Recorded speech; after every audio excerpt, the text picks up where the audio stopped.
So there's a huge surge of people seeing demons and demonic forces. Ever since post 30 AD, God has been waking people up to the tactics of demonic activity. So while you might be experiencing this, here's what God is calling you to do with it. See, I like to have raw examples of what I'm talking about when I have these type of conversations. So I want to share with you this demonic supernatural encounter, and maybe you can relate to it.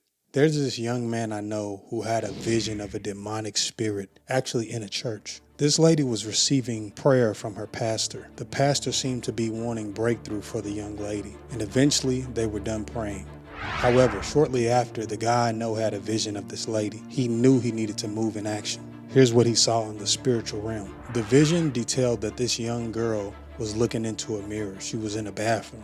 Strangely, her face was smeared with blood, and she had a very angry look on her face as she looked in the mirror. After this vision, the young man approached the young lady. He asked if he could share with her what he was seeing. As he shared the vision, asking her if what he saw made sense to her, she shook her head in agreement. She confessed the self-hate she had for herself. Shortly after this experience, the young man began praying for the young lady. Deliverance began to break out over the young lady. And after 10 to about 20 minutes after the successful deliverance, the spirit got exposed that was behind that vision. It had her bound due to unforgiveness towards herself. She had been a church leader and fell into sin, and due to this specific sin, she stopped in the ministry. Weeks after the successful deliverance, the lady went on to start a women's conference that was very successful, and now she's back to doing what she loves to do. Clearly, the reason why God gave that young man a vision was to pray against the demonic, or in that case, do deliverance. I'm sure you may have had a similar experience, or maybe you've been attacked by a demonic force. Let's think about this though, okay? Yeah, you got attacked by a demon, but biblically speaking, where do demons belong? Jesus actually said in Luke 10:19 that he gave us authority to tread over snakes and scorpions and the works of the enemy, and nothing should be hurting us. Clearly, many places in the Bible, demons are to be trampled, just like in Genesis 3. They are to be under our feet in a powerless defeat, but sadly, demons are possessing people all over the world. See, your worship and praise should pull you away from the demonic and demonic bondage. Your obedience to Christ should take you from being the demon-possessed to the possessor of peace. But at times there are deep-rooted reasons demons linger in our lives. This is where you want to pray for deliverance over yourself or whoever or wherever the demons are manifesting.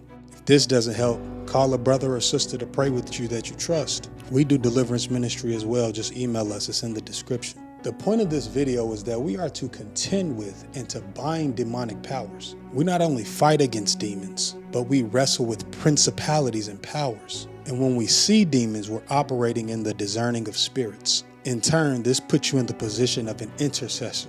You need to intervene and change the situation. See, there's this other kid that I know. These reoccurring dreams just began to puzzle him. He kept having dreams, maybe even nightmares of demons. And what they would do is they would appear to him and they would try to bind him. And the only way he could get out of the situation is by lifting his hands in worship and in praise. Though this strategy was effective for the dreamer, and though it sounds like a good dream, he was puzzled, only because he watched how the biblical figures casted out demons, while he nearly hid in God's presence away from the demons, tying back to his childhood, where the kid would sleep with the light on in fear. All of a sudden, glory to the Lord for this young man. His dream life and his prayer life began to shift. See, he knew all the spiritual warfare prayers and how to speak and bind and I cast this to the pit of hell, etc. But he began to ask the Lord something very specific. Jesus, please disciple me on how to cast out demons. And within months, the kid casted a demon out for the first time. It was actually one of his close friends. And later on, this same brother began to cast out demons on a weekly basis during the pandemic. See, seeing a demon is one thing, but being effective with that information is a whole nother thing. So if you're struggling with what you see when you see demons, go to Jesus for yourself and say, Jesus, disciple me on how to cast out demons like you did.